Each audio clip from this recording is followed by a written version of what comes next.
नमस्कार, राम गुलाम online classes में आपका स्वागत है। मैं अतुल पाल। डीएलएड चतुर्थ सेमेस्टर के सामाजिक अध्ययन विषय के अंतर्गत हम लोग पढ़ रहे थे भारतीय राष्ट्रीय आंदोलन में महान व्यक्तित्व का योगदान, जिसमें हम लोगों ने पढ़ा सुभाष चंद्र बोस का राष्ट्रीय आंदोलन क्या योगदान था। इसके पहले वाले क्लास में हम लोग पढ़ चुके हैं कि बोस जी का राजनीति में आगमन होता है, महात्मा गांधी से मुलाकात होती है, धीरे धीरे ये कांग्रेस में भारत में अपना विशेष स्थान बनाते हैं, महत्व इनका बढ़ता है और कांग्रेस अधिवेशन के कार्यक्रम में इनको जिम्मेदारी मिलती है उसको करने के लिए। फिर धीरे धीरे कांग्रेस में इसका प्रभाव बढ़ता है और ये कांग्रेस के अध्यक्ष भी 2 बार चुने जाते हैं। अब धीरे धीरे विचारधारा तो अलग इनकी और गांधी जी की रही है, जैसा कि पहले भी बता चुके हैं, फिर पुनः बता दें। ये गरम दल के नेता के रूप में जाने जाते हैं और गांधी जी नरम दल के नेता के रूप में जाने जाते हैं, लेकिन दोनों का उद्देश्य एक ही है, भारत को आजाद करवाना। मार्ग अलग हो सकता है लेकिन उद्देश्य एक है। अब उसके आगे पढ़ते हैं। 1940 में अंग्रेजों द्वारा इनको पुनः गिरफ्तार कर लिया जाता है, ये जेल में जाते हैं और वहां पर 14 दिन भूख हड़ताल कर देते हैं और इसी बीच वो आश्वस्त हो जाते हैं। तो अंग्रेजों को लगता है कि इनको छोड़ना ज्यादा उचित होगा, अगर जेल में कहीं कुछ अनिष्ट हो गया तो भारतीय जनता और उग्र हो जाएगी और इस प्रकार इनको जेल से रिहा कर दिया जाता है। ये अपने घर आते हैं, लेकिन इनके घर पर भी पुलिस, सीआईडी या ऐसे विभाग द्वारा गुप्त रूप से निगरानी रखी जाती है। इनको आभास हो जाता है लेकिन वो कुछ नहीं कहते और धीरे से एक दिन ऐसा आता है कि ये सीआईडी की नजर बचाकर अपने भतीजे शिशिर कुमार बोस, जो इनके भतीजे रहते हैं, उनसे कहते हैं तुम गाड़ी से चलो। ये भेष बदल करके अपने घर से फरार होते हैं। ऐसा बुक में लिखा है कि माना जाता है कि ये मुस्लिम संप्रदाय के लोग का भेष बदल के घर से बाहर निकल जाते हैं और ये फरार होने में सफल हो जाते हैं। फिर उसके बाद ये कलकत्ता जाते हैं। इनका विचार था कि ये विश्व में कई देश होते हुए जाए जहां से उनको सहायता मिले, ऐसी जगह जाए जो अंग्रेजों के दुश्मन हो, क्योंकि उस समय ये 1940 की बात है, उस समय दूसरा विश्व युद्ध चल रहा था। तो जो अंग्रेजों का दुश्मन होगा ये उनके पास जाएंगे और मदद मांगेंगे तो वो मदद करेगा। तो ये कलकत्ता जाते हैं। कलकत्ता जाने के बाद इनकी एक जासूस से मुलाकात होती है जो इनकी बहुत मदद करता है, भगत राम तलवार। वो जासूस रहते हैं, वो उनको पठान या दूसरे का भेष बना करके कहते हैं कि चलो तुमको पेशावर या आगे तक हम पहुंचा देते हैं। फिर वहां से ये कलकत्ते से सफर तय करते हैं, पेशावर जाते हैं और पेशावर तक जाने में इनको बड़ी कठिनाई का सामना करना पड़ता है। पैदल चलते हैं, बचते बचाते। अब जानना है, अगर पुलिस की नजर में आप रहते हैं, अगर छिप कर जाना हो तो कितने कठिनाई का सामना करना पड़ता है। पेशावर जाते हैं, फिर पेशावर से ये काबुल जाने के लिए तैयार होते हैं और काबुल पहुंचते हैं। काबुल अफगानिस्तान, और अफगानिस्तान से फिर वो जाना चाहते थे कि जर्मनी जाएंगे, रोम जाएंगे और फिर अन्य जगह जाएंगे, लेकिन काबुल जाने के बाद कुछ ऐसी परिस्थिति होती है कि उनको कुछ समय रुकना पड़ता है, क्योंकि कभी कभी अगर माहौल ठीक ना हो तो घर से निकलने का मतलब है बंदी बना लिया जाना। और इसी दौरान जो इनको पुलिस द्वारा कुछ परेशान भी किया जाता है, जैसे नए लोगों को देख कर कुछ परेशानी होती है तो लोग आ जाते हैं। पुलिस जब आ जाती है तो जो ऐसे लोग होते हैं तो बचना चाहते हैं, चाहे कुछ अन्याय भी हो तो भी। तो पुलिस द्वारा इनकी सोने की घड़ी, जैसे हम बताए थे पिछले क्लास में चर्चा किए थे, इसके पहले वाले क्लास में, कि जब ये सिविल सर्विस की परीक्षा पास करते हैं पिताजी सोने की घड़ी देते हैं, लेकिन सोने की घड़ी यहाँ पर इनको पुलिस द्वारा छीन ली जाती है। ये कुछ नहीं कहते क्योंकि सोचते हैं कहेंगे तो बात बढ़ जाएगी और जानकारी हो जाएगी लोगों को, तो इनका उद्देश्य पूर्ण नहीं हो पाएगा। उसके बाद ये मास्को जाते हैं, मास्को रूस जाते हैं और रूस जाने के बाद वहां से मदद की उम्मीद में जाते हैं और तो कुछ अच्छा उम्मीद नहीं मिलता है। उसके बाद वो रोम जाते, इटली जाते हैं और इटली जाने के बाद वहां से वो जर्मनी जाते हैं और जर्मनी जाके हिटलर से मिलने का प्रयास करते हैं, लेकिन कुछ समय इनको इंतजार करना पड़ता है। जब ये हिटलर से मिलते हैं तो हिटलर द्वारा इनको नेताजी की उपाधि भी दी जाती है और इनका नाम भी इतना पूरे विश्व में हो चुका था कि अपने नाम से, अपने व्यक्तित्व से, कि भारत से सुभाष चंद्र बोस आए हैं, जो वहां पर आजादी के एक बड़े लीडर ग्रुप में जाने जाते हैं। तो इनसे हिटलर से मुलाकात होती है और ये 1941 से 42 के बीच की बात है। इस दौरान दूसरा विश्व युद्ध चल रहा होता, आप सब जान ही रहे हैं। ये दौर था 1939 से 45 तक, सेकेंड वर्ल्ड वार का। अब उसके बाद अब क्या होता है, तो ये जर्मनी के जो हिटलर रहते मुलाकात करते हैं और कहते हैं कि भाई आपका तो हमारा देश और आपका देश बहुत दूर है, आप ऐसे जगह जाइए जो आपके देश के पास हो, वो आपकी मदद करेगा, जो ब्रिटिश का दुश्मन हो। तो वो कहते हैं कि आप जापान जाइए और जापान भिजवाने का प्रबंध करते हैं। ऐसा माना जाता है कि पनडुब्बी द्वारा इनको जापान तक पहुंचाने का जरिया बनाते हैं। और फिर वहां से वो 1941-42 में हिटलर से मिलने के बाद ये जापान आते हैं और इसी दौरान विभिन्न जगह पर जो अंग्रेजी सेना रहती है उनको हार मिलती है और उनके सैनिकों को बंदी बना लिया जाता है। और भारतीय जो सेना होती है वो ब्रिटिश सेना भर्ती रहती है। ब्रिटिश सेना में जो सैनिक बंदी बनाए जाते हैं उसमें से अधिकतर भारतीय ही रहते हैं, क्योंकि ये भारतीयों को ही सैनिक के रूप में दूर दराज भेजा करते थे युद्ध लड़ने के लिए। अब उसके बाद ये जापान जाते हैं, जापान जाकर मिलते हैं वहां के प्रधानमंत्री से और उनसे सहयोग मांगते हैं। तो जापानी जो प्रधानमंत्री सोचते हैं या जापान देश सोचता है हमारा दुश्मन अंग्रेज है और ये अंग्रेज के दुश्मन है, यानी हमारा काम ये अगर सहयोग करे तो ये जो क्रांतिकारी काम कर सकता है। क्यों? वो सोचे कि हमारे सैनिक क्यों नुकसान सहे, आर्थिक और जनधन की क्यों क्षति हो, जब हमारे दुश्मन को नुकसान पहुंचाना है, दूसरा विश्व युद्ध चल रहा है, तो क्यों ना हम इसकी मदद करें। ये सोच करके वो उनकी मदद करते हैं। एवं मदद करने के बाद वहां पर कुछ भारतीय क्रांतिकारी भी जाके जापान बसे रहते हैं, जहां मुलाकात होती है रास बिहारी बोस से और कैप्टन मोहन सिंह, जो भारत में कभी क्रांतिकारी रूप में कुछ गतिविधि किए और भाग करके जापान जाके बस गए। जब उनको लगता है हमारे देश का कोई वहां बसा है तो उनको और उत्साह मिलता है और उनको भी उत्साह मिलता है, दो क्रांतिकारी जब मिलते हैं।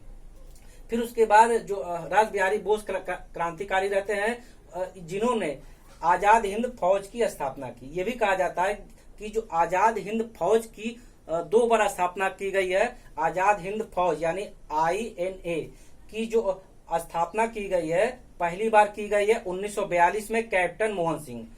आजाद हिंद फौज की प्रथम बार जो स्थापना की गई है 1942 में कैप्टन मोहन सिंह द्वारा।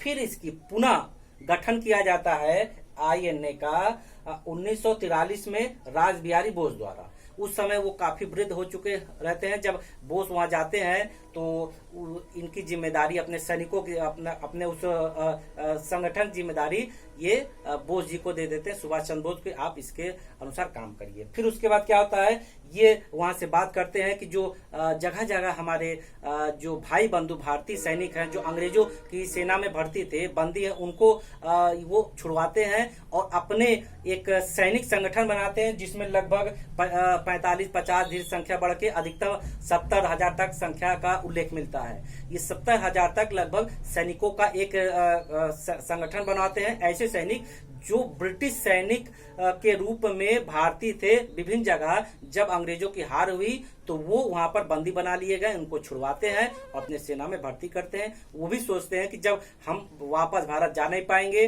तो इनके साथ ही रह देश के लिए कुछ करें और अपने जीवन को सफल बनाएं।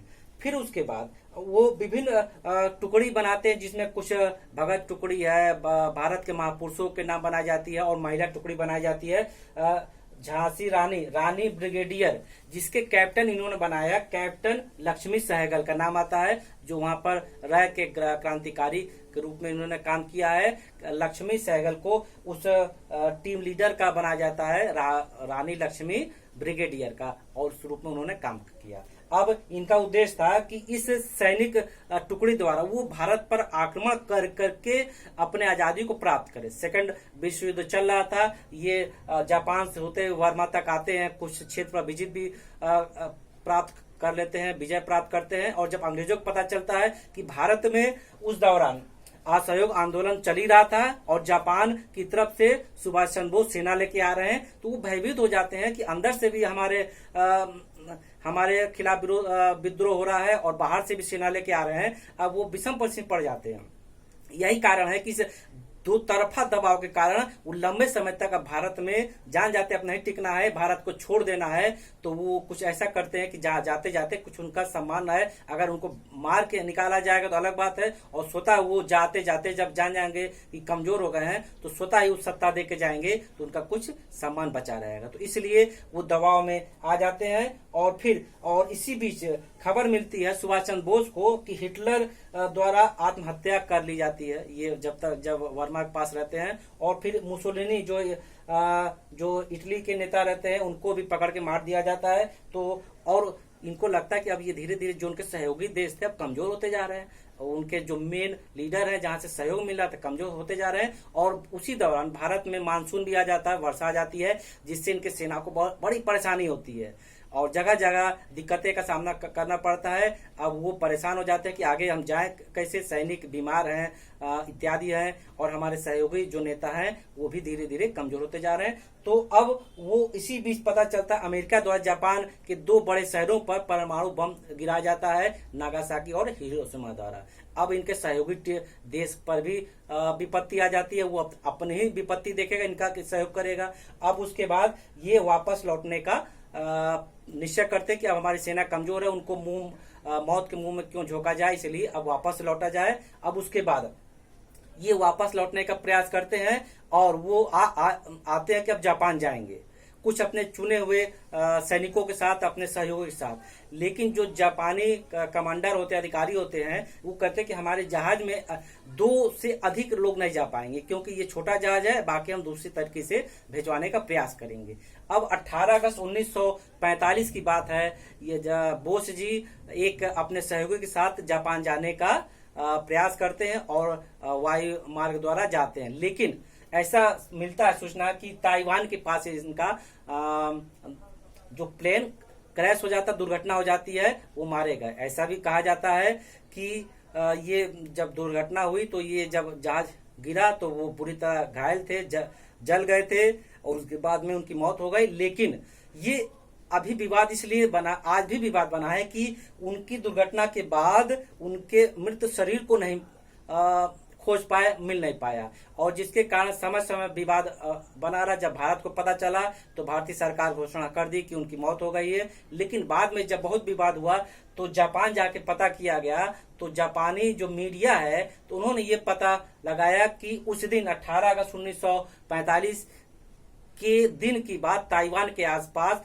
कहीं कोई कई सौ किलोमीटर तक कोई दुर्घटना, प्लेन दुर्घटना नहीं हुई है। 2 तरफा बयान आने से एक विवाद बना रहा। मौत का बीच बीच में कहा जाता कि इनके हमशक्ल को कहीं रूस में देखा गया, कहीं भारत में देखा गया, विभिन्न नाम से जाना जाता है। इसलिए इसके बारे में क्या कहा जाए, अपना विचार है, जो आपको उचित लगे आप सोच सकते हैं। लेकिन हम ये कहना चाहेंगे, अगर ये अंग्रेजों के समय खुल के सामने आए तो 1945 के बाद 2 साल बाद जब देश आजाद हो गया, उसके बाद भी तमाम चर्चा में बातें रही कि इनको नेपाल में देखा गया, मॉस्को में देखा गया या किसी के द्वारा बताया गया। उस समय क्यों नहीं सामने आए?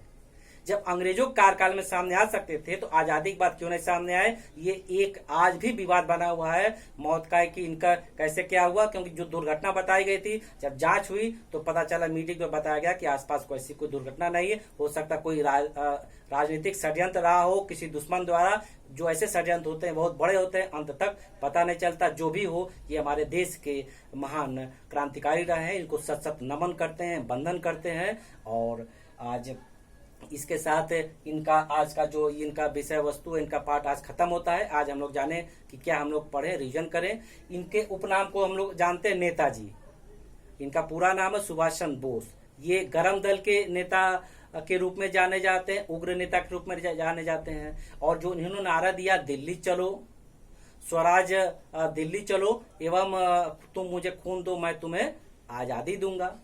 और भी इन्होंने कहा, इन्होंने क्या कहा कि हमको आजादी लेना है, स्वराज लेना है, तो हमको सैनिक संगठन बन के लेना है। कांग्रेस के ये 2 बार अध्यक्ष रहे 1948 और 39 में। इनकी गांधी जी से वैचारिक भिन्नता रही है, लेकिन उद्देश्य एक था, देश को आजाद करवाना। इन्होंने जो नारा दिया, दिल्ली चलो, या अन्य नारा दिया, वो भी परीक्षा उपयोगी प्रश्न है, समय समय पर हमारे बीच बन के आता रहा है। और क्या कहा जाए, ऐसे महान नेता को मैं खुद सत नमन करता हूं। जो भी रहे हो, जो भी विचार इनका रहा हो, नरम हो या गरम हो, ये हमारे देश के महान नेता थे, हैं और सदा रहेंगे। इसलिए अगर कहा जाए जय हिंद या तो ज्यादा ही उचित होगा। ऐसे महान नेता के प्रति सच्ची श्रद्धांजलि अर्पित करते हुए इनके किए गए कार्य को हम याद करते हैं।